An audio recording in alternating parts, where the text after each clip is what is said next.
민수기 14장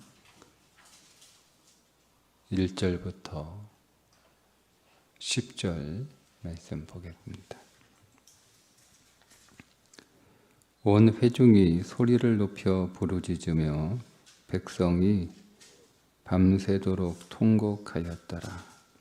이스라엘 자손이 다 모세와 아론을 원망하며 온 회중이 그들에게 이르되 우리가 애굽 땅에서 죽었거나 이 광야에서 죽었으면 좋았을 것을 어찌하여 여호와가 우리를 그 땅으로 인도하여 칼에 쓰러지게 하려 하는가? 우리 처자가 사로잡히리니 애굽으로 돌아가는 것이 낫지 아니하랴. 이에 서로 말하되 우리가 한 지휘관을 세우고 애굽으로 돌아가자 하매 모세와 아론이 이스라엘 자손의 온 회중 앞에서 엎드린지라. 그 땅을 정탐한 자 중 눈의 아들 여호수아와 여분네의 아들 갈렙이 자기들의 옷을 찢고 이스라엘 자손의 온 회중에게 말하여 이르되 우리가 두루 다니며 정탐한 땅은 심히 아름다운 땅이라. 여호와께서 우리를 기뻐하시면 우리를 그 땅으로 인도하여 들이시고 그 땅을 우리에게 주시리라. 이는 과연 젖과 꿀이 흐르는 땅이니라. 다만 여호와를 거역하지는 말라. 또 그 땅 백성을 두려워하지 말라. 그들은 우리의 먹이라. 그들의 보호자는 그들에게서 떠났고 여호와는 우리와 함께 하시느니라. 그들을 두려워하지 말라 하나 온 회중이 그들을 돌로 치려 하는데 그때에 여호와의 영광이 회막에서 이스라엘 모든 자손에게 나타나시니라. 아멘. 40일을 가나안 땅을 정탐하고 돌아온 12정탐꾼의 보고 가운데 10명의 보고는 그 땅을 악평했습니다. 그 악평을 들은 백성들의 반응인데 그 백성들의 반응은 소리를 높여 부르짖으며 밤새도록 통곡하는 것이었습니다. 그러면서 하는 말이 모세와 아론을 원망하며 우리가 차라리 애굽에서 죽었더라면 혹은 광야에서 죽었더라면 좋았을 것을 이렇게 말하는 거예요. 그냥 애굽에서 죽었으면 광야에서 죽었으면 근데 뭐 가나안 땅에 들어가서 죽는 것도 죽는 건 매일 일반인데 무슨 차이가 있느냐? 광야나 애굽에서 죽는 건 그냥 뭐 자연사인가요? 뭐 질병으로 죽거나 뭐 이렇게 죽는 거라면 가나안에 들어가서 죽는 건 칼에 죽는 거니까 죽는 게 더 뭐 아프다고 생각을 해서인지 어쨌든 좀 그 과장된 표현이죠. 어차피 우리가 죽을 인생인데 고생하면서 뭐 여기까지 우리가 올 필요가 뭐가 있었냐. 우리가 가나안 땅에 죽으려고 들어가는 건 아닌데 살려고 들어가는 건 아닌데 이렇게 죽게 생겼으니 억울하다는 거예요. 속았다는 거죠. 속았다는 거죠. 그러면서 하나님을 원망하는데 3절에 보면 어찌하여 여호와가 우리를 그 땅으로 인도하여 칼에 쓰러지게 하려 하는가? 우리 처자가 사로잡히리니 애굽으로 돌아가는 것이 낫지 아니하랴. 여기에서 이스라엘 백성들이 하나님께서 심판하실 수밖에 없는 죄를 드러나게 됩니다. 그것은 첫째, 여호와가 우리를 그 땅으로 인도하여 칼에 쓰러지게 하려 하는가. 그러니까 하나님께서 그들을 애굽에서 구원하시고 가나안 땅으로 인도하신 목적이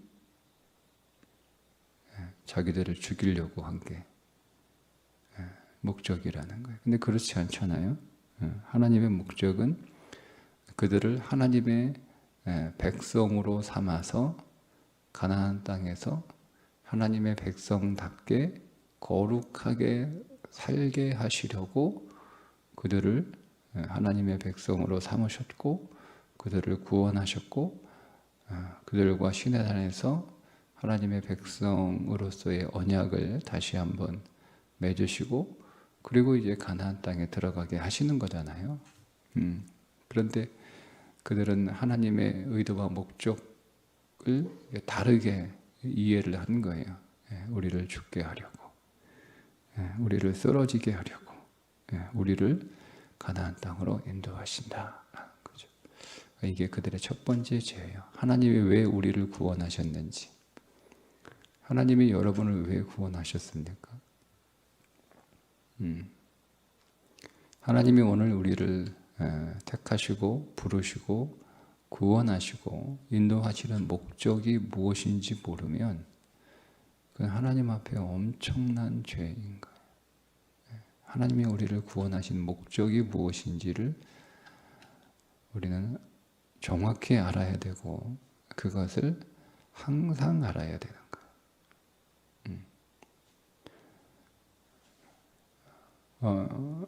애굽에서 나올 때 모든 출애굽한 사람들이 하나님의 의도와 목적을 따라서 나온 건 아니었어요. 그렇죠? 다 하나님을 믿는 그 믿음을 위해서 다 나온 건 아니란 말이에요. 대부분의 사람들은 애굽에서 사는 게 너무 힘들고 고통스러워서 거기에서 벗어나려고 애굽에서 나온 사람들이 훨씬 많았겠죠. 믿음, 애굽에 있으니까 내가 세상에 있으니까 하나님의 백성이 하나님의 백성답게 살지 못하고 하나님을 예배해야 되는데 하나님을 예배하지 못하는 삶을 살아가고 오히려 세상에서 우상을 섬기거나 혹은 우상을 섬기는 사람들을 위하여 살아가는 그 삶이 너무 싫어서 그래서 애굽에서 나오는 사람들도 있었지만 그렇지 않은 사람들도 있었어요. 그런데 하나님께서 시내산에서 약 11개월 동안 그 시내 광야에서 머물면서 하나님이 그들에게 뭘 주세요? 하나님이 말씀을 주시죠. 어떻게 살아야 되는지 말씀을 주세요. 근데 그 말씀은 뭐냐면 그 하나님이 주시는 율법은 하나님의 백성답게 어떻게 살아야 되는지에 관한 말씀이잖아요. 그래서 그들에게 말씀을 주셨다라고 하는 것은 그들이 살아갈 인생의 목적을 주셨다는 거예요. 우리는 그 말씀을 향하여 살아가는 그 말씀이 하나님의 백성이잖아요. 하나님의 백성답게 살아가야 한다는 그 말씀을 분명하게 주셔서 하나님이 밝히신 거예요. 너희들은 이제 더 이상 애굽에서 나온 해방된 노예들이 아니다. 나의 백성들이라는 거예요. 그래서 세상의 제사장이죠. 온 나라의 제사장 삼으셨다. 이렇게 말씀을 하시잖아요. 그리고 그 백성답게 살아가기 위해서 하나님이 예배를 주시잖아요. 성막을 짓게 하시고 그 성막 안에서 예배를 또 가르쳐 주시잖아요. 자, 이제 그들은 배웠어요. 알았단 말이에요. 우리가 왜 구원을 받았는지, 그리고 우리가 왜 가나안 땅에 들어가는지, 11개월 동안 그들은 정확하게 또 분명하게 배웠습니다. 그런데 거기에서 출발해서 약 11일 정도 걸어가면, 시내 광야에서 걸어가면 11일 정도 걸어가면 거기가 가네스 바네아거든요. 그러니까 11일 정도 지나고 나서 도착해서 40일 동안 정탐을 하고 오잖아요. 한 50일이 좀 넘잖아요. 뭐 거의 50일, 51일, 뭐 숫자로만 따지면 51일 뭐 보고하고 뭐 그러면 약 50일이 좀 넘는 그런 시간이 지난 뒤에 그들이 현실을 보고 잊어버린 거예요.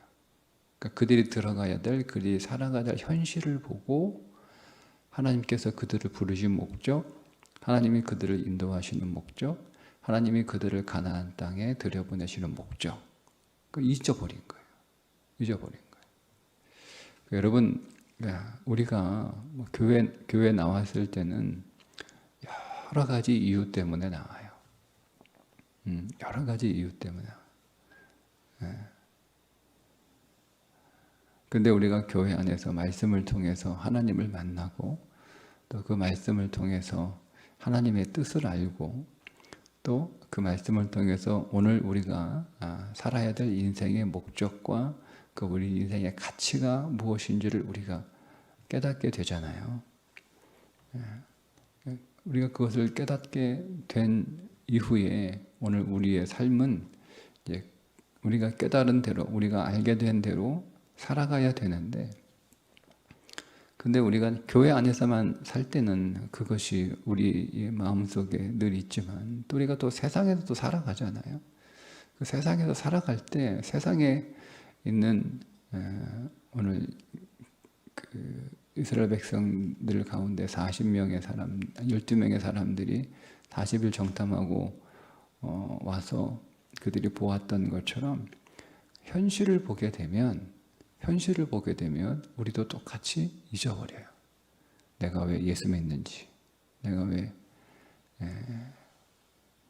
하나님의 자녀로 살아가는지 잊어버린단 말이에요.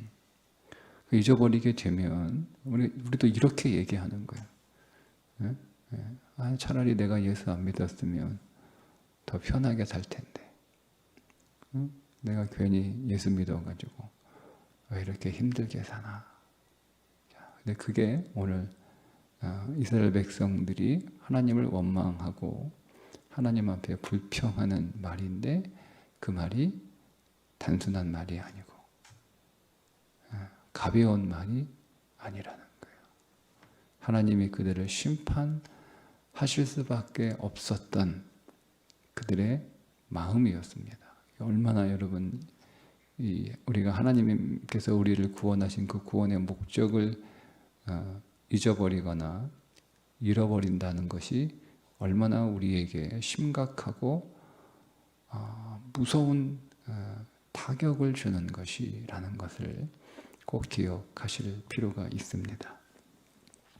자, 그러면서 두 번째 이렇게 말을 하죠. 3절 후반절에 애굽으로 돌아가는 것이 낫다.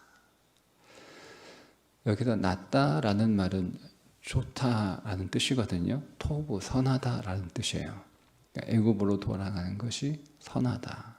근데 여러분 이 말은 어떤 뜻입니까? 그 말은 반대로 얘기하면 가나안은 악하다는 거예요. 애굽은 선하고 가나안은 악하다는 거예요. 이게 그들의 두 번째 죄입니다. 네. 그 믿음은 악하고 세상은 선하다는 거예요. 하나님 나라는 악하고 세상은 선하다는 거예요. 세상의 통치에 순종하는 삶은 선한 것이고 하나님의 말씀에 통치를 받는 삶은 악하다는 것이고, 이 말은 더 바꿔 얘기할까요? 죄는 선한 것이고 구원은 악하다는 거예요. 네.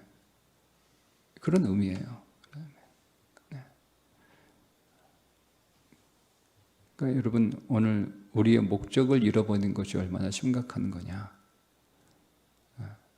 우리가 하나님이 우리를 왜 구원하셨는지 그 하나님의 구원의 목적과 의도를 우리가 잊어버리는 것이 왜 그것이 심각한 거냐? 바로 두 번째 이유 때문에 그렇습니다. 하나님의 구원을 그것은 악하게 여기는 거예요. 우리가 죄와 사망에 있는 상태, 그 세상에 있는 상태, 세상에 있었던 그 상태를 선하다고 보는 거예요. 그러면 이것을 우리가 신약의 개념에서 보면 우리가 죄의 상태에 있는 건 선한 것이고 우리를 죄를 위하여 그리스도가 십자가에서 죽으신 그 십자가의 죽음은 악하다는 거예요. 그런 의미잖아요. 그러니까 이건 여러분 사실은 우리가 표면적으로 보면 뭐 힘들고 어려우면 그렇게 말할 수 있지라고 생각할 수 있지만 그러나 그 말이 가지고 오는 본질을 계속 추적해 들어가면 굉장히 심각한 말이에요. 하나님이 왜 그런가? 단순히 불평하고 원망해서 하나님이 그들을 심판하신 것이 아니라 심판하실 수밖에 없는 상태에 이르게 된 거예요. 그들의 상태가. 아니 구원을 악하다고 얘기하면 그 심판하실 수밖에 없잖아요. 그 죄를 선하다고 얘기하는데 그렇게 지금 말하고 있는데 그럼 어떻게 하나님이 심판하지 않을 수 있어요? 그래서 하나님이 그들을 심판하실 수밖에 없습니다. 자, 그런데 이들의 태도와는 다른 믿음을 가지고 있는 사람이 나타나게 되죠. 여호수아와 갈렙입니다. 자, 7절에 여호수아와 갈렙은 이렇게 말합니다. 이스라엘 자손의 온 회중에게 말하여 이르되 우리가 두루 다니며 정탐한 땅은 심히 아름다운 땅이라. 여기서 아름답다라고 하는 것은 그냥 우리가 말하는 그런 의미의 그런 형용사 아름다움이 아니라요. 앞에서 말한 이스라엘 백성들이 애굽으로 돌아가는 것이 낫다. 애굽이 선하다. 가나안은 악하다. 그 말에 대한 여호수아와 갈렙의 반응이에요. 그러니까 반대로 얘기하죠. 가나안이 선하다는 거예요. 가나안이 너희들이 지금 악하다고 그렇게 얘기하는데 아니, 가나안은 선한 것이야. 하나님의 나라는 선한 거야. 하나님의 구원은 선한 거야. 그리스도의 십자가의 죽으심은 우리에게 선한 거야. 이것을 아름답다라고 표현을 하는 거예요. 반대로 얘기하잖아요. 세상이 선하고 하나님 나라가 악하다라고 얘기하는데 백성들은, 그러나 여호수아와 갈렙은 아니, 가나안이 하나님 나라가 선하다. 무슨 얘기예요? 반대로 세상이 악한 거야. 애굽은 악이야. 애굽은 악이야. 애굽은 선일 수 없어. 세상은 선일 수 없어요. 그 악에서 우리를 건지신 거잖아요. 하나님 나라가 선입니다. 우리가 가야 될 하나님의 나라가 유일한 선입니다. 그렇게 고백을 합니다. 자, 8절 이어서 고백하는데 여호와께서 우리를 기뻐하시면 우리를 그 땅으로 인도하여 들이시고 그 땅을 우리에게 주시리라. 이는 과연 젖과 꿀이 흐르는 땅이니라. 두 번째, 이스라엘 백성들은 그 가나안 땅을 자기들의 힘으로 들어가야 한다고 생각을 하는 거예요. 그러니까 자기들이 해결해야 될 문제니까. 근데 자기들이 도저히 해결할 수 없잖아요. 그러니까 도기적으로 해결할 수 없는 문제, 그 문제를 풀다가 자기들이 죽게 생겼다라고 생각을 한 거잖아요. 그런데 가나안 땅에 들어가는 이 문제는 하나님께서 해결하실 문제지 우리가 해결할 문제가 아니라는 거예요. 여호와께서 그 땅으로 인도하여 들이시고라는 거죠. 여러분, 애굽에서 나오는 것과 가나안으로 들어가는 것, 그 어떤 것이 더 쉽습니까? 차라리 질문 이렇게 하는 게 더 좋겠네요. 둘 중에 쉬운 게 있습니까? 애굽에서 나오는 것도 불가능한 거였어요. 애굽에 나오는 건 쉬운 거였나요? 불가능한 거 아니에요?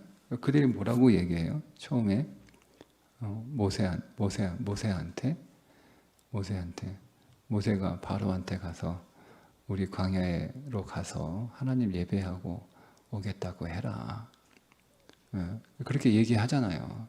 그러니까 바로가 막 성질을 내면서 거절하잖아요. 그것 때문에 야 저것들이 시간이 많아서 쓸데없는 생각이나 하고 있구나 뭐 이렇게 말하면서 일거리를 더 주잖아요. 그러니까 백성들이 다시 모세한테 와서 왜 쓸데없는 얘기하라고 해가지고 우리 더 힘들게 하냐. 그런 거 아니에요. 그죠?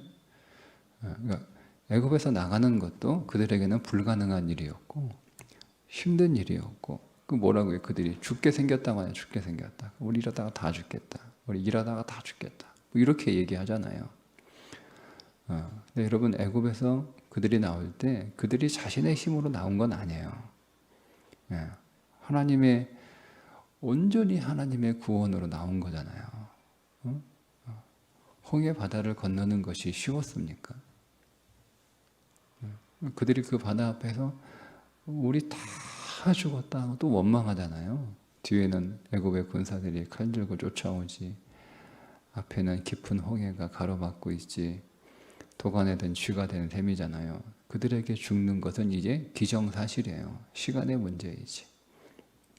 근데 그 홍해가 갈라졌잖아요. 그죠? 그러니까 그들이 애굽도 자기의 힘으로 나온 게 아닌데 전적으로 하나님의 은혜로 나온 것이었는데 아니 그 어려운 애굽도 나왔으면 가나안도 들어갈 수 있는 거 아니에요? 근데 그들이 잊어버린 거예요. 그들이 어떻게 구원을 얻었는지 어떻게 세상에 나왔는지 잊어버리는 거예요. 그들이 자신들의 힘으로 애굽에서 나온 것이 아님에도 불구하고 그것을 잊어버리니까 가나안 땅에 들어가는 것을 자기들의 힘으로 해결해서 들어가야 된다고 생각하니 그러니 우리는 들어가서 칼에 쓰러지겠다 이렇게 나오는 거죠. 근데 여호수아와 갈렙은 다르게 얘기하잖아요. 여호와께서 그 땅으로 우리를 인도하여 들이시면 하나님이 우리를 데리고 들어가시는 거지 우리가 우리 힘으로 들어가는 거 아니다. 이 말 뒤에는 제가 지금 말씀드린 것처럼 야 애굽은 우리 손으로 나왔나? 애굽은 우리 힘으로 나왔냐? 애굽도 하나님께서 우리를 건지신 거 아닌가? 홍해는 우리의 능력으로 건넜어? 하나님께서 친히 그 홍해를 갈라지게 하셔서 우리가 그 메마른 땅으로 나왔지. 그 말이에요. 그러면 그렇게 나오게 하신 것이 하나님의 은혜였으면 들어가게 하는 것도 하나님의 은혜지. 나온 것만 하나님께서 은혜를 베푸시고 들어가는 건 너희들이 알아서 들어가라 이렇게 하시는 것이 하나님이시냐. 그러니까 하나님을 여호수아와 갈렙은 정확하게 이해한 거예요. 그러니까 수업 시간에 똑같이 공부를 했잖아요. 그들은 똑같은 공부를 한 거예요. 뭐 여호수아와 갈렙이 따로 뭐 특별 과외를 받은 게 아니잖아요. 그들이 똑같은 수업을 받았어요. 한 교실에서 똑같은 선생님으로부터 똑같은 내용의 수업을 받았어요. 그런데 나머지 이스라엘 백성들은 그 수업 시간에 딴짓을 했는지 뭐 했는지 모르겠으나 하나도 배운 게 기억이 안 나는 거예요. 여호수아와 갈렙만 제대로 배운 거예요. 제대로 배운 거예요.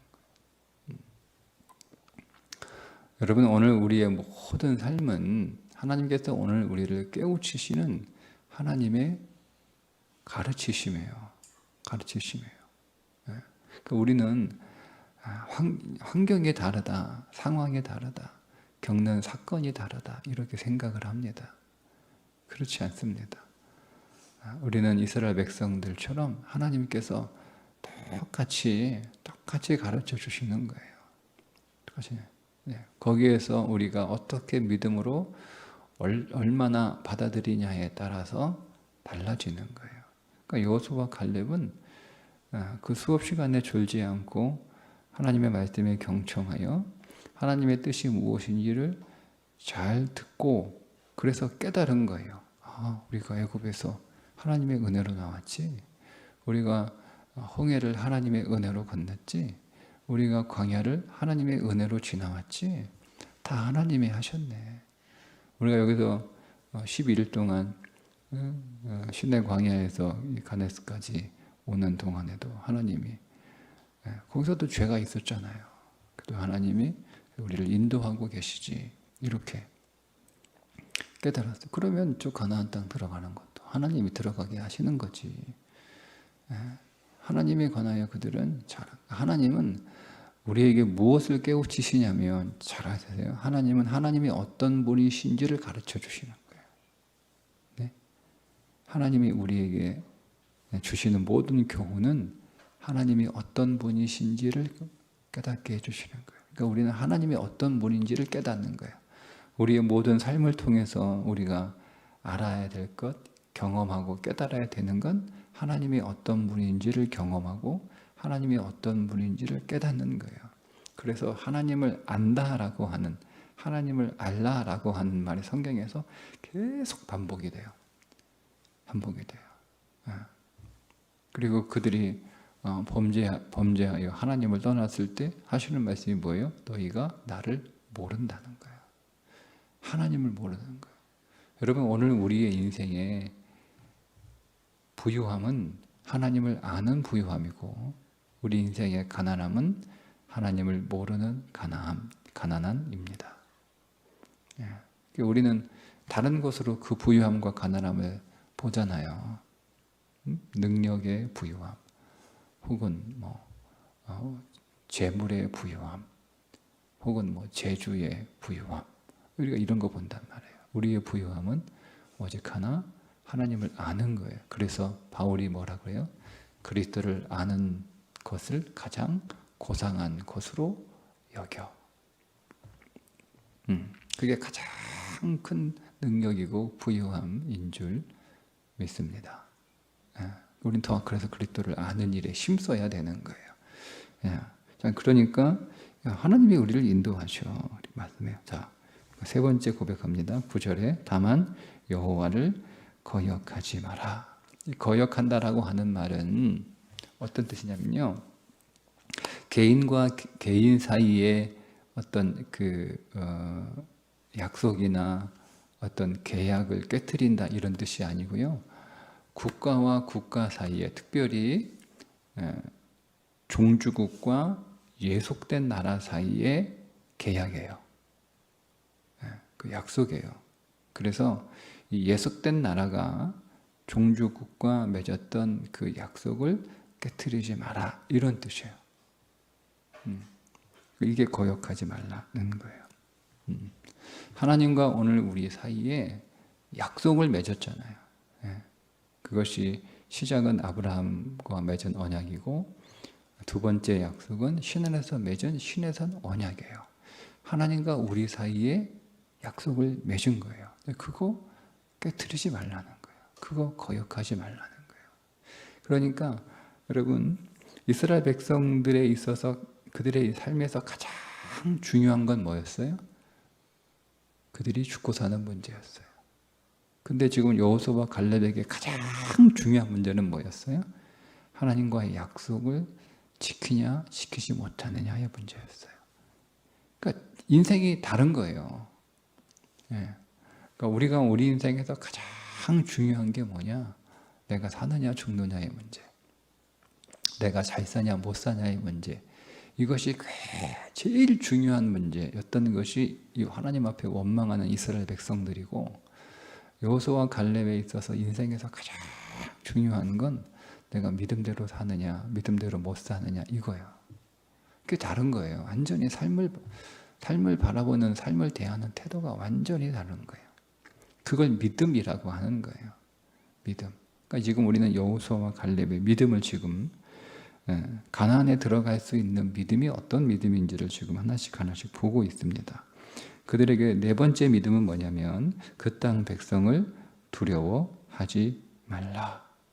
두려워하지 말 또 나와요. 맨 마지막에 9절 하반전에 그들을 두려워하지 말라라는 거죠. 이 두려워하지 말라라고 하는 말을 바꿔 얘기하면 경외하지 말라 이 뜻이에요. 그러니까 우리가 경외해야 될 분은 누구예요? 하나님을 경외해야 되는 거예요. 우리가 경외해야 될 건 하나님밖에 없어요. 그런데 지금 이스라엘 백성들은 누구를 경외하는 거죠? 가나안 땅을 경외하는 거예요. 그러니까 지금 갈렙은 세상을 경외하지 마라.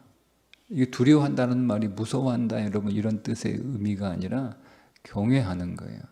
저 하나님이 뭐라고 오직 하나님만 경외하라고 말씀하셔. 그게 계명이잖아요. 너는 하나님만을 경외해라. 두 번째 계명이 뭐예요? 하나님을 우상처럼 섬기지 마라 이 뜻이 아니에요? 그죠? 그러니까 그 무슨 얘기냐면 이런 거예요. 우리는 하나님만 경외하고 하나님만 예배해야 되는데 근데 우리는 하나님을 경외하고 하나님을 예배하면서도 우리는 또 누구를 경외하는 거예요? 세상을 경외하는 거예요. 세상을 경외하는 거예요. 그게 십계명의 두 번째 계명이에요. 그래서 마치 그것이 하나님처럼 섬기고 있는 거예요. 그러니까 이 여호수아와 갈렙의 믿음은 뭐예요? 오직 우리가 경외할 분은 하나님밖에 없다는 거예요. 우리가 두려워할 분은 하나님밖에 없다는 거예요.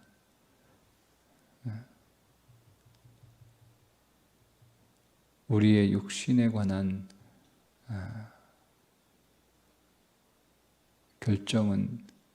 결정을 가지고 있는 세상을 두려워하지 말고 우리의 영혼에 관한 결정을 가지고 계신 하나님을 두려워하라.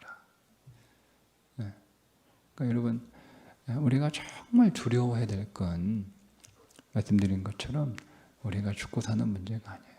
우리가 정말 두려워할 건 우리의 영혼의 문제, 우리의 믿음이에요. 내가 믿음 생활 잘할 수 있는지, 아니면 내가 믿음 생활 제대로 할 수 없는지, 이걸 가장 두려워해야 되는 거예요. 이게 여호수아와 갈렙의 네 가지 믿음이에요. 가나안에 들어갈 수밖에 없는 믿음, 하나님이 기뻐하시는 믿음, 하나님이 지켜주시는 믿음, 하나님이 살려주시는 믿음. 자, 반면에 이스라엘 백성들의 믿음은 믿음 없음이죠. 전형적인 믿음 없음이죠. 그래서 그들은 가나안 땅에 들어갈 수가 없어요. 이제 이어서 말씀에 나오겠지만 이제 하나님께서 그들을 심판하시기 위하여 그들 가운데 강림하십니다. 10절이죠. 온 회중이 그들을 돌로 치려 하는데 그때에 여호와의 영광이 회막에서 이스라엘 모든 자손에게 나타나시니라. 진짜 믿음은 사람들로부터 환영받지 못합니다.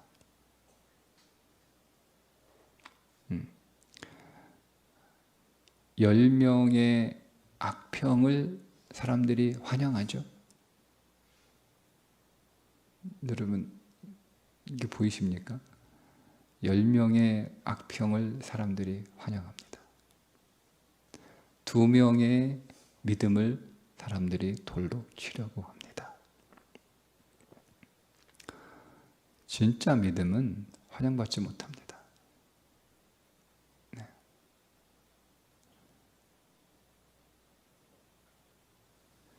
자, 이제 하나님이 그들 가운데 나타나시죠. 하나님의 영광이 회막에서 이스라엘 모든 자손에게 나타나시니라.